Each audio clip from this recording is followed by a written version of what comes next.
এর আগে আমরা কেসবুকের বিভিন্ন ফর্ম সম্পর্কে আলোচনা করেছি। আজকে আমরা মেন কেসবুক কিভাবে লিখতে হয় সেই সম্পর্কে আলোচনা করব। তো মেন কেসবুকটা দেখতে কেমন হয় সেটা আপনাদেরকে আমি এক নজরে দেখাইনি। এই হচ্ছে আমি মেন কেসবুকটার একটা পেজকে হচ্ছে ছবি করে এখানে রেখেছি। এই যে হচ্ছে আপনাদেরকে দেখাই, এই যে এইরকম হয় আমাদের মেন কেসবুকটা দেখতে। এখানে দেখেন এক থেকে শুরু করে কয়টা ঘর আছে। এই হচ্ছে প্রথমে আছে হচ্ছে আপনার গিয়ে 32টা ঘর এবং উপরে লেখা আছে কেসবুক, এদিকে আছে রিসিপ্ট। 32-এর পর এখানে 33 আবার ডেট পাবেন, একইভাবে চলতে থাকবে। ওইদিকে হবে ডিসবার্সমেন্ট বা পেমেন্ট, যেটাকে আমি এই যে হচ্ছে আমার এখানে নিচে লিখে রেখেছি, এই যে দেখেন ডিসবার্সমেন্ট বা পেমেন্ট। তো এইখানে দেখেন এখানে আমার একটা ঘর ছাড়া পড়েছে, এখানে ডেটটা ছিল, হ্যাঁ ডেট, তারপরে হচ্ছে কাকে পেমেন্ট করছি সেই হচ্ছে এখানে 34 নম্বরে সেটা আছে। এভাবে অনেকগুলা ঘর আছে। এগুলা কি ঘর আপনাদেরকে এক এক করে পড়ে একটু পরেই দেখাচ্ছি। এখানে টোটাল ঘর আছে কয়টা? 63টা। তো হচ্ছে তাহলে একটু ছোট করে আপনাদেরকে টোটালটা দেখার চেষ্টা করি যে আপনার এই যে রিসিপ্টটা এখানে যেখানে শেষ হবে তারপরে কিন্তু এখানে পেমেন্টটা থাকবে বা ডিসবার্সমেন্টটা থাকবে। আমি যদি একবারে দুটা ছবি করতাম খুব ছোট হয়ে যেত, তার জন্য আমি এইভাবে লিখেছি, কিন্তু ফর্মেও আমি এই আলাদা করে দেখিয়েছি, সেই ফর্মটাও আপনাদেরকে দেখাবো। তো একটু এখানে ঘরগুলোর সঙ্গে আপনাদেরকে পরিচিত করিয়ে নিই। তো একটু বড় করে নিই, না হলে আপনারা ঠিক বুঝতে পারবেন না। ঘরগুলোকে বড় করি। এই রিসিপ্ট পার্টের ঘরগুলোকে একটু বড় করে নিলাম, একটু বাম দিকে দেখাই। এই যে দেখেন ডেট এই বরাবর, এই যে এই বরাবর উলম্ব বরাবর, অর্থাৎ এই হচ্ছে রো বরাবর, এই যে কলামটা, এই কলাম বরাবর ডেটের ঘর আছে আমাদের টোটাল যদি আমরা দেখি 33টা আছে। এই যে দেখেন আপনাদেরকে উঠায় দেখাচ্ছি, এদিকে হচ্ছে আমাদের ঘর আছে কয়টা? 33টা ঘর আছে। কেন 33টা দেওয়া আছে? আমাদের যেমন জানুয়ারি মার্চ এই মাসগুলো 31 দিনে হয়, তার জন্য আপনার যদি 31 দিনেই যদি হচ্ছে ওই মাসে রিসিভ হয় তাহলে তো 31টা ডেটে লিখতে হবে, দুটা ঘর আপনাকে বেশি দিয়েছে। এবং এই দিকে কতগুলা ঘর আছে একটু আগে আমি বললাম, এখানে আছে 32টা ঘর। এবার এই ঘরগুলোতে কি কি আছে? প্রথমে ডেট, তারপরে from whom receive and other particulars, কার কাছ থেকে আপনি অ্যামাউন্ট রিসিভ করছেন সেটা এখানে ডিটেলস লিখতে হবে। Opening balance, fee and fines, development, games, sports, এরকম করে প্রচুর ঘর আছে। আপনাদেরকে এক এক করে সব পরিচিত করাবো। এই হলো রিসিভের পার্ট। তারপরে কি আছে নিচে যদি আমরা হচ্ছে যাই তাহলে আমরা হচ্ছে একইভাবে পেমেন্ট পার্ট পাবো বা ডিসবার্সমেন্ট পাবো, সেই ঘরগুলোও পাবো, এবং স্যালারি টেলারি সমস্ত কিছু এখানে রয়েছে আছে। আপনাদেরকে ডিটেলসে এক এক করে দেখাবো। এবার কথা হচ্ছে যে ধরেন কোনো একটা আপনি অ্যামাউন্ট, কোনো একটা অ্যামাউন্ট ধরেন এপ্রিল মাসে আপনি রিসিভ করলেন কোনো একটা অ্যামাউন্ট। একটু ছোট করে নিই, না হলে আপনাদের বুঝতে অসুবিধা হচ্ছে, বড় হয়ে গেছে খুবই। ধরেন এই যে এখানে যে 33টা ঘর আছে, সাপোজ 2024 সালের এপ্রিল মাসের 4 তারিখে আপনি একটা অ্যামাউন্ট রিসিভ করলেন, তাহলে কি আপনি এখানে প্রথম ঘরটাতেই এই ঘরটাতে কি প্রথমে কি লিখবেন? না, এখানে প্রথমে ঘরে আপনি লিখবেন না। আপনি কি করবেন? এখানে মিনিমাম 3-4টা ঘর, এই যে উপর থেকে 3-4টা ঘর কি আপনি ছেড়ে দিবেন, ছেড়ে দিয়ে নিচে লিখবেন। নিচে লিখলে এবার কি হবে? আপনি সাপোজ ধরেন যে কোনো অ্যামাউন্ট এখানে মেন কেসবুকে লিখতে ভুলে গেছেন, তাহলে 3-4টা ঘর যদি ছেড়ে রাখেন, ধরেন 2 তারিখে আপনার আরো রিসিভ হয়েছে, আপনি লিখতে ভুলে গেছেন, পরে কিন্তু লিখতে পারবেন। আপনি যদি প্রথমেই এখান থেকে শুরু করে দেন তাহলে কিন্তু আর পরে লিখতে পারবেন না। ধরেন 25 তারিখে আপনার কোনো একটা অ্যামাউন্ট রিসিভ হয়েছে, আপনার একটাই রিসিভ হয়েছে 25 তারিখে, তাহলে আপনি কি করবেন? এখান থেকে মিনিমাম হচ্ছে 20টা বা 22টা ঘর ছেড়ে দিবেন, ছেড়ে দিয়ে মোটামুটি একটু নিচে লিখবেন। না হলে কি হবে? এবার পরে দেখছেন যে ব্যাংকের পাসবুক খুলে দেখছেন যে আরো আপনার রিসিভ হয়েছে, তখন কিন্তু আপনি আর প্রথমেই যদি লিখে ফেলেন তাহলে আর কিন্তু লিখতে পারবেন না। তাহলে আপনাকে মোটামুটি একটু চিন্তা ভাবনা করে এদিকে ডেটগুলা ঠিকঠাক মতো লিখতে হবে। এবার কথা হচ্ছে ধরেন যে হাই মাদ্রাসা বা হচ্ছে মাধ্যমিকের রেজিস্ট্রেশন ফি বাবদে এমন একটা অ্যামাউন্ট রিসিভ করেছেন, যেই লেখাটা মানে রেজিস্ট্রেশন ফি কথাটা আপনার উপরের কলামের এই যে উপরের ঘরে কোথাও লেখাই নাই, তাহলে আপনি কি করবেন? এখানে যে কোনো একটা ঘরকে কাটবেন। ধরেন সাপোজ এখানে ম্যাগাজিন ফি, এখন তো আপনার আর ম্যাগাজিন ফিটা কাজে লাগে না, তাহলে ম্যাগাজিন ফিটা আপনি কি করবেন? একটানে এভাবে কেটে দিবেন, কেটে দিয়ে আপনি নিচে লিখে দিবেন যে হচ্ছে এমপি রেজিস্ট্রেশন ফি বা হাই মাদ্রাসা রেজিস্ট্রেশন ফি, এভাবে আপনি কেটে এই ঘরগুলোকে নিজের ইচ্ছা মতো চেঞ্জ করে নেবেন। তো এখানে যা যা ঘর আছে সেই ঘর অনুযায়ী আমি ফর্মটাকে ডিজাইন করেছি, সেই ফর্মটাতে আপনাদেরকে নিয়ে যাচ্ছি এবার। তো যেই দুইটা পেজ দেখালাম আপনাদেরকে মেন কেসবুকের, ওই যে দুটা যেহেতু একটা পেমেন্ট পার্ট থাকছে আর একটা হচ্ছে রিসিভ পার্ট থাকছে, তার জন্য এই ক্যাশবুকগুলোকে বলা হয় ডাবল কলাম ক্যাশবুক। তো দেখেন এখানেও কিন্তু আমি ওই সেম একইভাবে ডিজাইন করেছি, 32 পর্যন্ত আমি নিয়েছি। হ্যাঁ, 1 থেকে শুরু করে 32 পর্যন্ত। এরপরেই কিন্তু এখানে যেখানে 32-এ শেষ হবে, এখানে তো আমার 32 নম্বরে শেষ হয়ে গেল রিসিভ পার্টটা, তারপরেই কিন্তু আপনার পেমেন্ট পার্ট হবে। আমি যদি এখানে পেমেন্ট পার্টটা করতাম তাহলে কিন্তু আমার বিশাল এক্সেল শিটটা বিশাল বড় হয়ে যেত।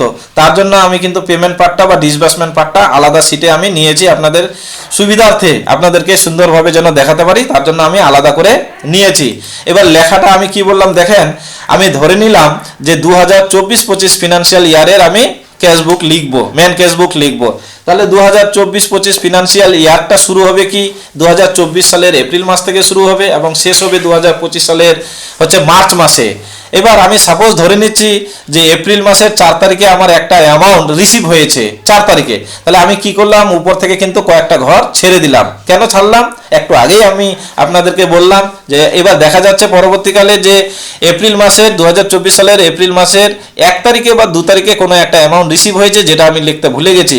এভাবে যদি ফাঁকা দিয়ে রেখি, ছেড়ে দিয়ে ঘর ছেড়ে দিয়ে রেখি, তাহলে কিন্তু আমি এখানে পরবর্তীকালে আবার লিখতে পারবো, না হলে কিন্তু আমি আর লিখতে পারবো না। তখন সেটাকে আমাকে কি 4 তারিখের পরে এখানে 1 তারিখ বা 2 তারিখটা মেনশন করতে হবে, সেটা তখন কিন্তু আপনার অডিটর ভুল ধরবে। হ্যাঁ, এবং অডিটর আপনাকে বিপদে ফেলতে পারে, তার জন্য আপনি ঘর অবশ্যই ছেড়ে দিবেন। যেমন 20 নম্বর 20 তারিখে যদি আপনি এখানে লিখেন উপরে থেকে, আর যদি কোনো ওই মাসে যদি কোনো রিসিভ না থাকে তাহলে মিনিমাম আপনি 20টা ঘর ছেড়ে তারপরে কিন্তু আপনি লিখবেন। এবার পরবর্তীকালে যদি ব্যাংকের অ্যাকাউন্ট বা কোনো কিছু দেখার পর আপনি দেখছেন যে কোনো একটা অ্যামাউন্ট রিসিভ হয়েছে যেটা আপনি লিখতে ভুলে গেছেন, তাহলে ফাঁক রাখলে কিন্তু আপনি হচ্ছে লিখতে পারবেন পরবর্তীকালে।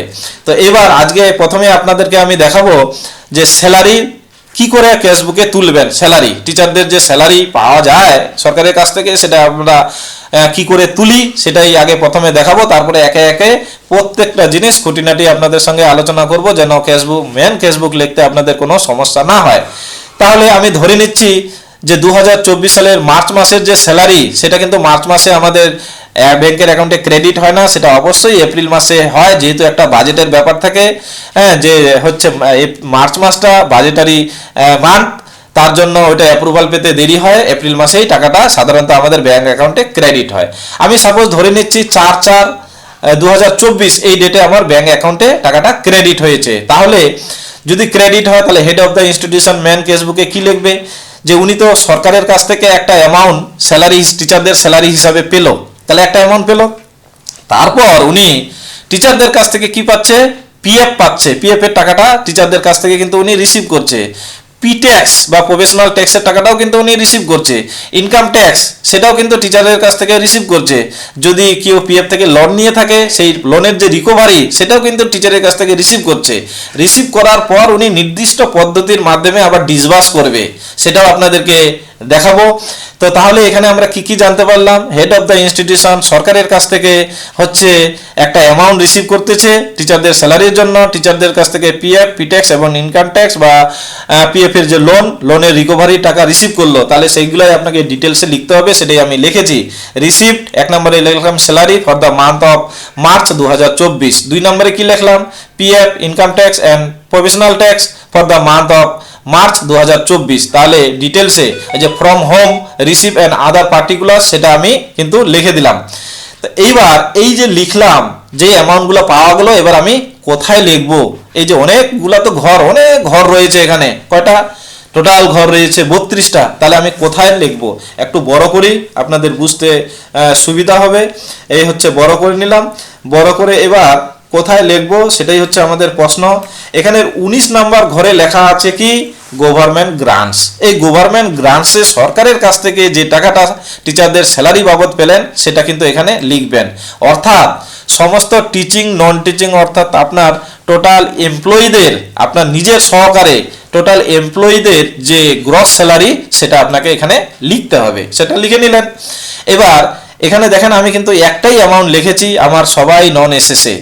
যদি আপনার এসএসএ থাকে তাহলে আপনি নিচের ঘরে এসএসএ লিখবেন, উপরের ঘরে কিন্তু আপনি নন এসএসএর অ্যামাউন্টটা লিখবেন, গ্রস স্যালারিটা। তারপরে কি টিচারদের কাছ থেকে আপনি প্রভিডেন্ট ফান্ড বাবদ যে অ্যামাউন্টটা পাবেন আমি ধরে নিলাম, 1,84,000 আমি রিসিভ করেছি এপ্রিল মাসে 4 তারিখে। তো সেটা হচ্ছে আমি লিখলাম। ইনকাম ট্যাক্স হিসাবে কোনো কিছু রিসিভ করি নাই, প্রফেশনাল ট্যাক্স হিসাবে রিসিভ করেছি 5,920 টাকা। সমস্তগুলো তাহলে আমার লেখা হয়ে গেল। এইবার আমাকে কি করতে হবে দেখেন, 31 নম্বর ঘরে ডেইলি টোটাল। ডেইলি টোটাল কি হয়? ডেইলি টোটাল ওপেনিং ব্যালেন্সটা বাদ দিয়ে আপনার 4 নম্বর ঘর থেকে শুরু করে এই 30 নম্বর ঘর পর্যন্ত সমস্ত কিছু যোগ করবেন। যোগ করে যা হবে সেটাই আপনার এই ডেইলি টোটালের ঘরে আপনি বসাবেন। তারপরে কি রয়েছে যে হচ্ছে daily total including opening balance 32 নম্বর ঘরে লিখবেন। তো এখানে কি ওপেনিং ব্যালেন্স কত? 0। তো জিরোর সঙ্গে যদি আমরা ডেইলি টোটালটা করি তাহলে কত হবে? ওই এই অ্যামাউন্টটাই আসবে। তো সেটাই আপনি লিখবেন। আপনার মনে হতে পারে আমি ওপেনিং ব্যালেন্সটা 0 কেন রেখেছি, এটা একটু পরেই আলোচনা করব। এবার প্রশ্ন হচ্ছে আপনার যদি এসএসএ এবং নন এসএসএ দুটোই থাকে তাহলে আপনি কি করবেন? নন এসএসএটা উপরে লিখবেন, এসএসএটা নিচে লিখবেন। এই ঘরের মধ্যে আপনি ছোট্ট করে লিখে রাখবেন নন এসএসএ, এখানে লিখে রাখবেন এসএসএ, বা এখানে লিখে রাখবেন নর্মাল, এখানে লিখে রাখবেন এসএসএ। তাহলে এইভাবে একইভাবে পিএফটাও নন এসএসএর জন্য উপরের ঘরে লিখবেন, নিচে লিখবেন হচ্ছে এসএসএ। পি ট্যাক্সটাও নন এসএসএর জন্য উপরে লিখবেন, এসএসএর জন্য নিচে লিখবেন। এবার প্রশ্ন হচ্ছে তাহলে ডেইলি টোটালটা কিভাবে লিখবেন? এখন নন এসএসএ এবং এসএসএ সবার যোগ করে এই ক্রস করে আপনি টোটাল যোগফলটা লিখবেন। অর্থাৎ আমি যেটা বলতে চাইছি ডেইলি টোটালে কি হবে, এই 4 নম্বর ঘরের এই ঘরটা এবং তার নিচেরটা, এই দুটা টোটাল ঘর 30 পর্যন্ত আপনি কি করবেন? যোগ করবেন। এভাবে টোটালটা আপনি যোগ করে নিলেন। যোগ করে নেওয়ার পর এভাবে ক্রস করে আপনি কিন্তু এই অ্যামাউন্টটা লিখবেন। আমার ধরেন এখানে আরো, এটা তো নন এসএসএ লিখেছি, এখানে ধরেন এখানে আরো আমি 500 টাকা লিখলাম যেটা এসএসএ, আমি সাপোজ দেখানোর জন্য। তাহলে আমাকে কি করতে হবে? এই সমস্ত অ্যামাউন্টগুলো যোগ করতে হবে, এই 500 সহকারে কিন্তু এগুলো সব যোগ করতে হবে। এসএসএ এবং নন এসএসএ টোটাল ঘরের যোগ করতে হবে। যোগ করে আমাকে কিন্তু ডেইলি টোটালের ঘরে এভাবে ক্রস আকারে লিখতে হবে। কেন? অডিটরকে আমাকে বুঝাতে হবে যে আমি এসএসএ এবং নন এসএসএ এর যোগফলটা একবারে লিখেছি, কিন্তু দেখিয়েছি সমস্ত কিছু আলাদাভাবে। এবং daily total including opening balance সেটাকেও আপনাকে একবারে ক্রস আকারে লিখতে হবে। তাহলে আপনি সেই অনুযায়ী লিখে নেবেন। তাহলে আমি সরকারের কাছ থেকে একটা অ্যামাউন্ট রিসিভ করলাম, টিচারদের কাছ থেকে একটা অ্যামাউন্ট রিসিভ করলাম, প্রভিডেন্ট ফান্ড বাবদ, ইনকাম ট্যাক্স বাবদ, প্রফেশনাল ট্যাক্স বাবদ, সেটা সমস্ত কিছু যোগ করে আমি কত পেলাম? হচ্ছে আপনার গিয়ে 20,01,818 টাকা। এই 500 টাকাটা আমি তুলে দিচ্ছি, আমার ক্ষেত্রে এটা প্রযোজ্য নয় যেহেতু। কত হচ্ছে? 20,01,818 টাকা। আপনারা আবার মনে করতে পারেন 500 টাকা তুলে দিলাম, যোগটা চেঞ্জ হলো না কেন? আমার নন এসএসএ গুলোই আমি যোগ করে রেখেছি। আপনার ক্ষেত্রে যদি এসএসএ থাকে সেটাও যোগ করে একবারে কিন্তু এটা যেটা আপনার ক্ষেত্রে আসবে সেটাই আপনি লিখবেন। আপনি আবার এই অ্যামাউন্টটাই লিখিয়েন না। তাহলে কত? 20,01,818 টাকা। এই টাকাটা আপনি কি করলেন? রিসিভ করলেন। এবার আপনাকে কি করতে হবে? এই টাকাটা ডিসবার্স করতে হবে বা পেমেন্ট করতে হবে। অর্থাৎ এরপরে 33 নম্বর ঘরে আপনি আবার ডেট পাবেন এবং ডিসবার্স করবেন। কিভাবে ডিসবার্স করবেন আপনাকে ডিটেলস দেখাতে হবে। তাহলে আমি ডিসবার্সের ঘরে চলে যাচ্ছি, যেটাকে আমি অন্য একটা সিটে লিখে রেখেছি। তো যেহেতু 4/4/2024 এই ডেটটাতেই কিন্তু আপনাকে আবার ডিসবার্স করতে হবে। এইখানে যে ডেট উল্লেখ করবেন রিসিভের ঘরে, পেমেন্টের ঘরেও কিন্তু সেই ডেটেই আপনাকে উল্লেখ করতে হবে। না হলে কিন্তু যদি পরের ডেট উল্লেখ করেন তাহলে কিন্তু আপনার ক্যাশ ইন হ্যান্ড হয়ে যাবে, অডিটর কিন্তু তখন আপনাকে বিপদে ফেলে দিবে। এবং এই ভুল ভ্রান্তিগুলোর জন্য অডিটর গাদা টাকা আপনাদের কাছ থেকে নিয়ে চলে যায় অনেক সময়। তো এই 4/4/2024 এই ডেটেই আমি উল্লেখ করে নিলাম। তারপরে কি? To home paid and other particular, সেই 34 নম্বর ঘরে এটা কিভাবে হচ্ছে আমি সেই স্যালারিটাকে ডিসবার্স করব সেটাই আমি এখানে লিখে রেখেছি। আপনাকেও এটাই লিখতে হবে যে কি paid salary for the month of March 2024 to the স্টাফদের কি করবেন? স্যালারিটা আপনি পেড করে দিবেন নির্দিষ্ট পদ্ধতির মাধ্যমে, IOMS পোর্টালের মাধ্যমে ওদের অ্যাকাউন্টে আপনি এটা দিবেন রিকুইজিশনের মাধ্যমে। তারপর কি করবেন? ডিপোজিটেড মানে ডিপোজিট করবেন কি? PF, income tax, P tax for the month of March 2024 to treasury through the DI. অর্থাৎ আপনার যে কনসার্ন ডিআই, সেই ডিআইয়ের মাধ্যমে আপনি ট্রেজারিতে পিএফ, ইনকাম ট্যাক্স এবং পি ট্যাক্সের টাকাটা জমা করবেন। কিসের মাধ্যমে জমা হয়? আমাদের যে বর্তমান পদ্ধতি হচ্ছে OSMS, অর্থাৎ স্যালারি যে পোর্টাল হচ্ছে OSMS, সেই OSMS পোর্টালের মাধ্যমেই আমরা ট্রেজারিতে জমা করি। অনেকে আমরা জানতেও পারি না যে কিভাবে ট্রেজারিতে জমা করলাম। আপনি নিজেই করলেন, কিন্তু একটু এই পদ্ধতির মাধ্যমেই করছেন। কার মাধ্যমে? ডিআইয়ের মাধ্যমে। তাহলে এবার কি করবেন আপনি? এই যে 36 নম্বর ঘর, এখানে 3টা ঘর পাবেন, একটা টিচার, একটা ক্লার্ক আর একটা হচ্ছে গ্রুপ ডি স্টাফ। তো টিচারের কি স্যালারি, স্যালারি বলতে কিন্তু বেসিক পে। তাহলে আপনি বেসিক পেটা সমস্ত আপনার টিচারদের, টিচিং স্টাফদের এখানে বেসিক পেটা আপনি লিখে নেবেন। ক্লার্ক থাকলে ক্লার্কের বেসিক পেটা লিখবেন, গ্রুপ ডি থাকলে গ্রুপ ডির বেসিক পেটা আপনি লিখে নিলেন। এটা নন এসএস এর ক্ষেত্রে আমি লিখছি, আপনার যদি এসএস থাকে নিচের ঘরগুলোতে যেমন রিসিভের ঘরে লিখেছিলাম সেই অনুযায়ী নিচের ঘরে আপনি লিখবেন। একইভাবে ডিএটাও আপনি লিখে নেবেন, টিচারদের নন এসএসদের, এসএস থাকলে আপনি নিচে লিখবেন, ক্লার্কের লিখবেন, গ্রুপ ডির স্টাফের লিখবেন। তারপরে হেডমাস্টার যদি থাকে তাহলে অবশ্যই একটা এডিশনাল রিমুনারেশন থাকে হায়ার সেকেন্ডারি রেসপন্সিবিলিটির জন্য, সেই 500 টাকাটাও লিখে নেবেন। এইচআরএ সমস্ত টিচিং এবং নন টিচিং স্টাফ, নন এসএসএ কিন্তু লিখে নেবেন। এমএটাও হচ্ছে টিচিং নন টিচিং স্টাফদের মেডিকেল অ্যালাউন্সটাও লিখে নেবেন। তাহলে এই যে 40 পর্যন্ত যেটা আমি লিখেছি 36 থেকে 40 ঘরগুলোতে, এই 36 থেকে 40 যদি আপনি যোগ করেন, যোগফলটা কিন্তু আপনার এখানে যে 18,11,898 টাকা এই অ্যামাউন্টটার সঙ্গে কিন্তু আপনার মিলে যাবে। তো তারপর আপনার এখানে যে দেখেন রিসিভের ঘরে আমরা কি লিখেছিলাম, প্রভিডেন্ট ফান্ডের ঘরে লিখেছিলাম 21 নম্বর ঘরে 1,84,000, সেই 1,84,000ও এই যে এখানে আমি লিখেছি স্টাফ, এখানে স্টাফের ঘরে লিখে দিয়েছি। আপনার যদি কেউ সিপিএফ এ থাকে তাহলে কিন্তু স্কুলের ঘরেও সেই সেম অ্যামাউন্টেই হয়। এখন আমাদের বর্তমানে সিপিএফ এ আর কেউ নেই, সবাই জিপিএফ এ আছে, তার জন্য স্টাফের ঘরেই আপনার 1,84,000 টাকাটা বসবে। ইনকাম ট্যাক্স যদি আপনি আগে রিসিভের ঘরে লিখতেন তাহলে পেমেন্টের ঘরেও ইনকাম ট্যাক্সটা আসতো। এবার দেখেন এখানে রিসিভের ঘরে আমরা কি লিখেছি, পি ট্যাক্স হিসাবে 5,920 টাকা লিখেছি, তাহলে পেমেন্টের ঘরেও 5,920 টাকা আমি লিখে দিয়েছি। এবার এই যে অ্যামাউন্টগুলো সবগুলা কি করবেন, আপনি আবার যোগ করবেন, এই সব যোগ করবেন এই পর্যন্ত 63 নম্বর ঘর পর্যন্ত। আপনার 63 থাকবে না, আপনার অবশ্যই এখানে কিন্তু হচ্ছে 59 পর্যন্ত থাকবে। তো 59 পর্যন্ত আপনি যোগ করবেন, যোগ করে যে অ্যামাউন্টটা আসবে সেটাই হলো আমার 20,01,818 টাকা। অর্থাৎ আপনি এই যে এখানে আমরা কত রিসিভ করেছিলাম 20,01,818 টাকা, ডিসবার্সও করে দিলাম 20,01,818 টাকা। দুইটাই যদি সেম হয়, রিসিভ এবং পেমেন্টের ডেলি টোটাল যদি সেম হয় তাহলেই আপনি বুঝবেন যে আপনার লেখা ঠিক আছে, না হলে আপনি কোথাও না কোথাও ভুল করেছেন।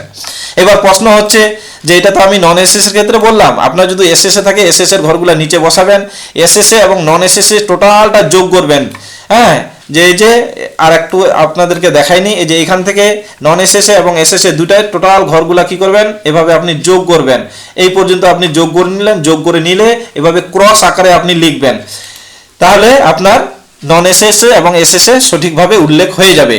এবার প্রশ্ন হচ্ছে দেখেন এখানে আপনি যত টাকা রিসিভ করেছিলেন 20,01,018 টাকা, 20,01,818 টাকা রিসিভ করেছিলেন, পেমেন্টও কিন্তু করে দিলেন 20,01,818 টাকা। তার মানে রিসিভ যত পেমেন্টও তত, তাহলে আপনার হাতে কি কিছু থাকলো?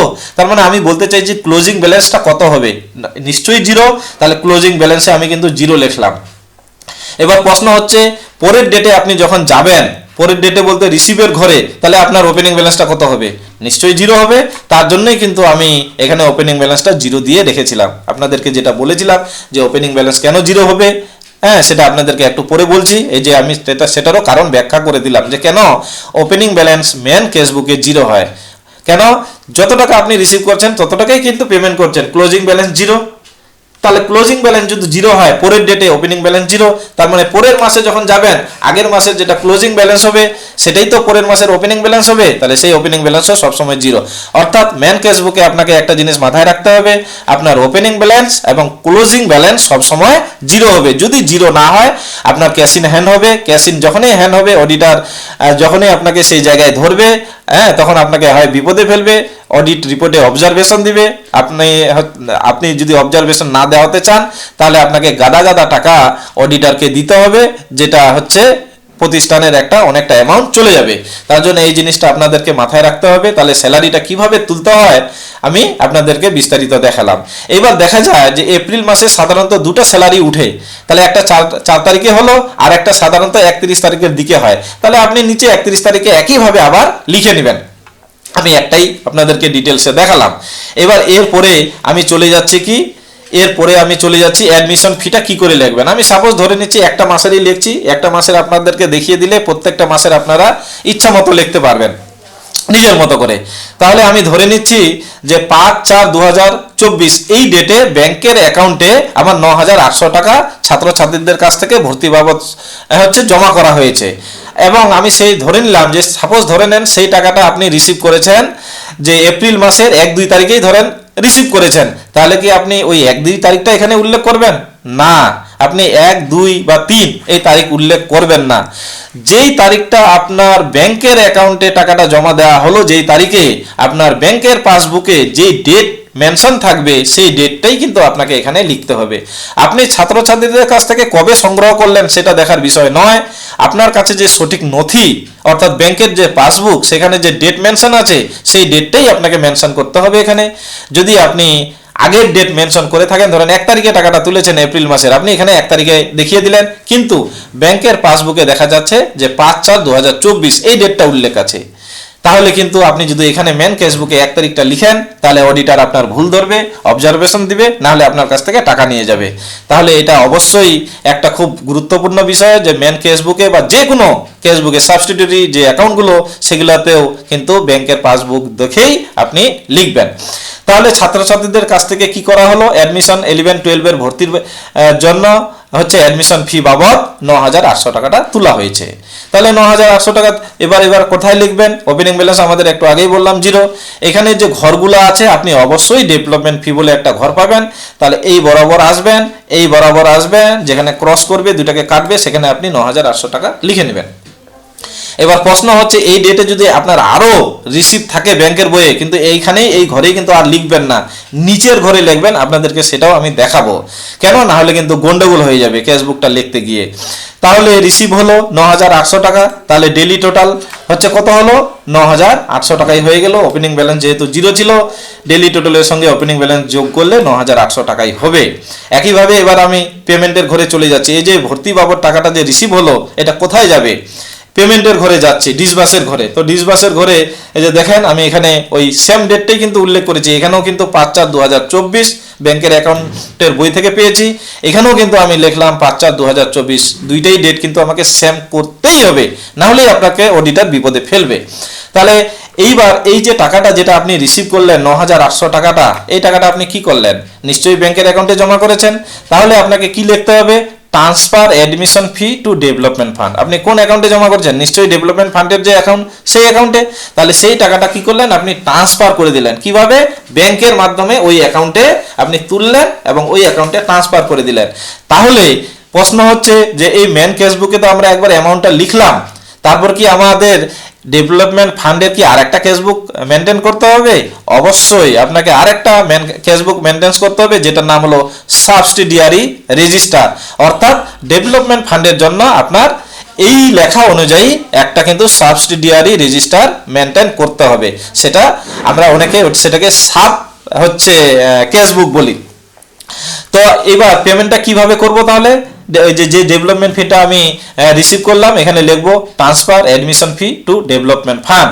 অর্থাৎ এখান থেকে আপনার কি হলো? ট্রান্সফার হয়ে গেল, আপনার কাছে থাকলো না ওই অ্যাকাউন্টে বা ওইখানে, কিন্তু এর সমস্ত খরচা কিভাবে খরচা হচ্ছে না হচ্ছে সেই সাবসিডিয়ারি রেজিস্টারে কিন্তু মেনটেন্স করতে হবে। তাহলে আপনি এটা কিভাবে এখানে লিখে নিলেন, নেওয়ার পর এইবার আপনি অবশ্যই এই যে এখানে ঘর পাবেন, ডেভেলপমেন্ট ফি বাবদে ঘর পাবেন, সেই ঘরের মধ্যে 9,800 লিখে নিলেন। তারপরে ডেলি টোটালে 9,800 আসলো, ক্লোজিং ব্যালেন্সটা 0 হয়ে গেল। তাহলে ডেভেলপমেন্ট ফি অর্থাৎ ছাত্র ভর্তির টাকা কিভাবে লিখতে হয় আমি সেটাও আপনাদেরকে দেখালাম। তারপরে নিচে এবার রেজিস্ট্রেশন ফি, 9 এর যে রেজিস্ট্রেশন ফি সেটা সংগ্রহ করলেন। দেখেন আমি এখানে ডেট দিয়েছি 20/4/2024। আপনি এই টাকাটা আগেও ছাত্রছাত্রীদের কাছ থেকে সংগ্রহ করতে পারেন, ধরেন 10 তারিখে আপনি সংগ্রহ করেছেন বা তার আগে সংগ্রহ করেছেন।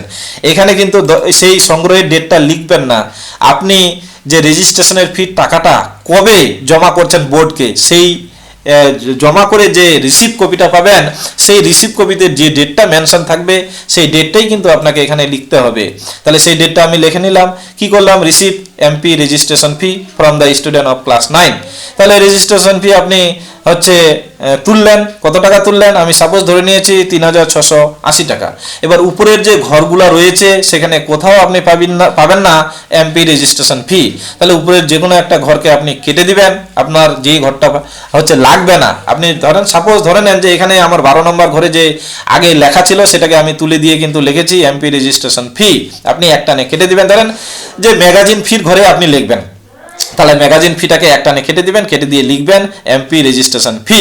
আমি 12 নম্বর করে সেটাই লিখেছি যে 3680 টাকা। তাহলে এবার এই ডেটে আমি আর ধরে নিব যে রেজিস্ট্রেশন ফি বাবদে কোনো কিছুই কিন্তু আমি লিখবো না, তাহলে ডেলি টোটালের ঘরে সেটাই এবং ডেলি টোটাল ইনক্লুডিং ওপেনিং ব্যালেন্সের ঘরেও সেটা। এবার সেম ডেটে অর্থাৎ 20/4/2024 এই ডেটে যদি আরও আপনার অ্যামাউন্ট রিসিভ হয়ে থাকে তাহলে সেটা কিন্তু নিচের ঘরে লিখবেন, একই ঘরে লিখে তাল গোল পাকিয়ে দিবেন না, আপনি কিন্তু অসুবিধায় পড়ে যাবেন। আমি দেখেন এখানে আরও লিখেছি যে 20 তারিখে আমার আরও একটা অ্যামাউন্ট রিসিভ হয়েছে, কি কন্যাশ্রী গ্রান্ট। তাহলে কন্যাশ্রী গ্রান্ট বলে আমি লিখলাম, কিভাবে লিখলাম, receive Kanyashree grant from BDO office Raiganj, কত 20/4/2024 সেম ডেটে কিন্তু। তাহলে তার সঙ্গে সঙ্গে আরেকটা কথা বলে নিই, এই যে রেজিস্ট্রেশন ফিটা যে আমি ছাত্রছাত্রীদের কাছ থেকে যে সংগ্রহ করলাম সেটা তো এখানে দেখালাম, রিসিভের ঘরে পেমেন্টের ঘরে কিন্তু দেখাতে ভুলে গেছি। তাহলে পেমেন্টের ঘরেও একটু নিয়ে যাই, এই যে দেখেন এখানে আমি লিখে দিয়েছি 20/4/2024 সেম ডেট, কি MP registration fee paid two কোথায় কাকে করছি, WBBME। যারা সেকেন্ডারিকে করবেন এখানে অবশ্যই সেকেন্ডারি লিখবেন।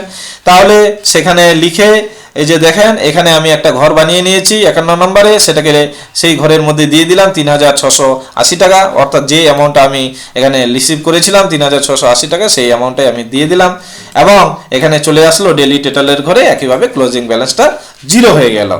এবার যেটা তারপরে বলছিলাম যে সেম ডেটে আবার 20/4/2024 সেম ডেটে কি কন্যাশ্রী গ্রান্ট রিসিভ করেছি, এখানে উপরে কোথাও কন্যাশ্রী ঘর পাবেন না, তার জন্য একটা ঘরকে আমি কেটে দিয়েছি, 27 নম্বর ঘরকে কেটে আমি লিখেছি কি কন্যাশ্রী গ্রান্ট, ওই হচ্ছে 1020 টাকা, সেটা লিখে নিলাম। এবং পেমেন্টের ঘরে কি করব, যে এই যে কন্যাশ্রীর যে টাকাটা 1020 টাকা এটা কোথায় থাকলো, আপনার যেই অ্যাকাউন্টে টাকাটা ঢুকবে সেই অ্যাকাউন্টে ট্রান্সফার করে দিতে হবে। আমার ক্ষেত্রে ডেভেলপমেন্ট ফান্ডে টাকাটা আসে, তার জন্য আমি এখানে উল্লেখ করে দিলাম যে কন্যাশ্রীর টাকাটা যেটা পেয়েছিলাম রিসিভ করেছিলাম সেটা ডিসবার্সমেন্টের ঘরে কিভাবে দেখাচ্ছি যে transferred Kanyashree grant to development fund, ওইখানে কিন্তু আপনার এটা মেনটেন্স হবে। তাহলে ট্রান্সফার হয়ে গেল এবং এখানের একটা ঘরকে কন্যাশ্রী বলে কেটে ঠিক করে নিয়েছি এবং ডেলি টোটালে 1020 টাকা আমার হলো।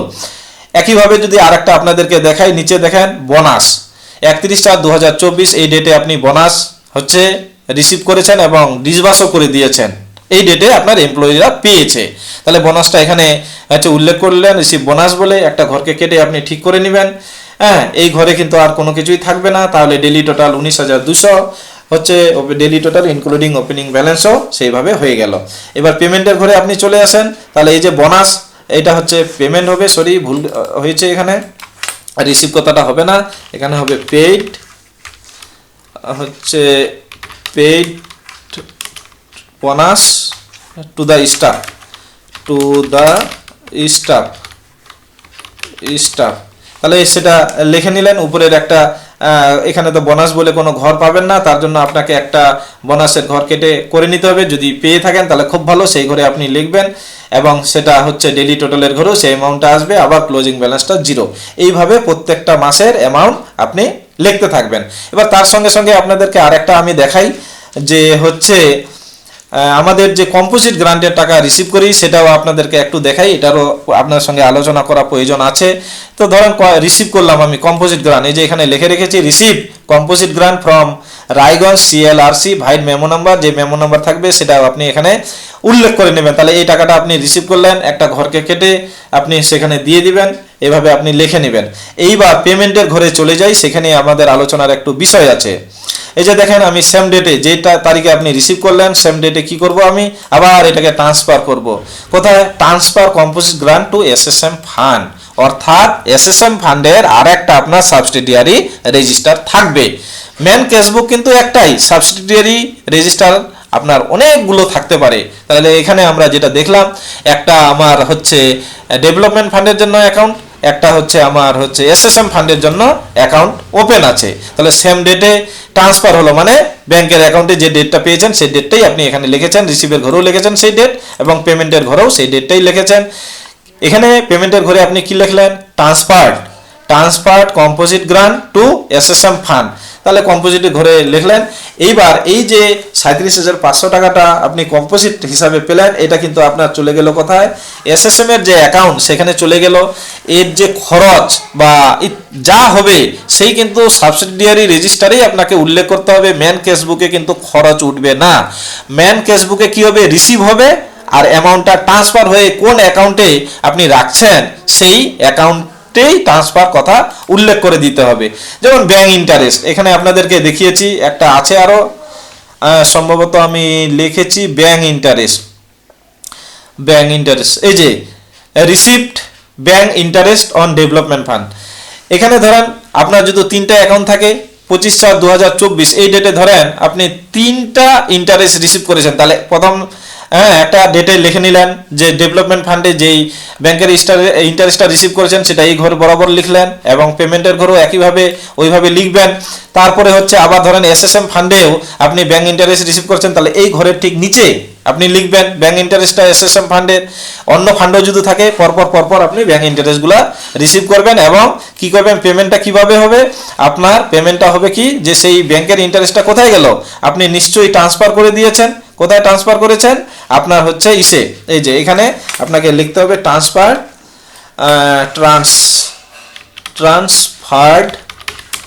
হচ্ছে ব্যাংক ইন্টারেস্ট কোথায় ট্রান্সফার করলেন, টু ডেভ ফান্ড। আমি যেহেতু এখানে ডেভ ফান্ড দেখিয়েছি, তো ডেভ ফান্ড এইভাবে আপনি লিখে নেবেন, প্রত্যেকটা ফান্ডের ক্ষেত্রেই লিখে নেবেন, এবং ব্যাংক ইন্টারেস্টের যে ঘর সেই ঘরে অ্যামাউন্টটা বসিয়ে দিবেন, তাহলে আপনার মোটা হচ্ছে লেখা সম্পূর্ণ হয়ে যাবে। এভাবে আপনি প্রত্যেকটা ব্যাংকের ইন্টারেস্টও লিখবেন। এবার এটা কি হলো, আমাদের এপ্রিল মাসের জন্য কিন্তু একটা মাসের জন্যই কিন্তু ক্যাশবুক লেখা হলো। এবার মে মাসের জন্য আপনি একইভাবে লিখবেন, যেই ব্যাংকের বই দেখে কিংবা আপনার অ্যাকুইডেন্স দেখে আপনি এপ্রিল, মে, জুন, জুলাই এভাবে চলতে থাকবে, সারা বছরের ক্যাশবুক আপনি লিখে নিলেন। লিখে নেওয়ার পর যখন আপনার টোটাল কমপ্লিট হয়ে যাবে, এটার যে অ্যামাউন্টগুলো কি করবেন, টোটাল করবেন। এইভাবে ম্যান ক্যাশবুকে আপনার এইভাবে টোটাল হবে। টোটাল হওয়ার পর পরের যে ধাপ সেটাই হচ্ছে আমাদের এই যে বারবার আমি বলতেছিলাম cash abstract receive, cash abstract payment, এটা কিভাবে লিখতে হয় আমি বারবার বলছিলাম, পরে লিখবো। এর পরের ভিডিওতেই আমি সেটা আলোচনা করব যে এই দুইটা কি আসলে আমরা যে এখানে যেটা করলাম রিসিভ, এখানে যে টোটাল অ্যামাউন্টটা আসলো, এই টোটাল এক মাসের যে টোটাল অ্যামাউন্ট যেটা আসবে সেটাই কিন্তু আপনার এই যে এখানের যে হচ্ছে ক্যাশ অ্যাবস্ট্রাক্ট, এই যে ক্যাশ অ্যাবস্ট্রাক্ট সেই ঘরে কিন্তু আপনার যাবে। এখানে হচ্ছে নেই আমার, আমি আপনাদেরকে পরের ভিডিওতে দেখাবো ক্যাশ অ্যাবস্ট্রাক্টটা কিভাবে লিখতে হয়। অর্থাৎ আমি যেটা বলতে চাচ্ছি এই যে টোটাল অ্যামাউন্ট, এই যে অ্যামাউন্ট, এবার ধরেন এই যে ডেভেলপমেন্ট ফান্ড, সাপোজ ডেভেলপমেন্ট ফান্ডের টোটাল অ্যামাউন্ট এই এপ্রিল মাসে কত হচ্ছে, 9,800 টাকা। এবার ক্যাশ অ্যাবস্ট্রাক্টটা যখন করবো ওটা মাস অনুযায়ী চলবে, এটা তো একটা মাসের ডেট অনুযায়ী চললো, ওটা কিন্তু মাস অনুযায়ী চলবে, সেটাও আপনাদেরকে ডিটেলসে আমি দেখাবো। আজকে দেখালাম ম্যান ক্যাশবুকের বিস্তারিত কিভাবে লিখতে হয়, কিভাবে হচ্ছে পেমেন্ট করতে হয়, টোটালটাই দেখালাম। এরপরেও যদি আপনাদের কোথাও অসুবিধা হয় আপনারা অবশ্যই আমাকে জানাবেন, আমি চেষ্টা করব যথাসাধ্য উত্তর দেওয়ার জন্য। তাহলে আজকে এ পর্যন্তই, ধন্যবাদ।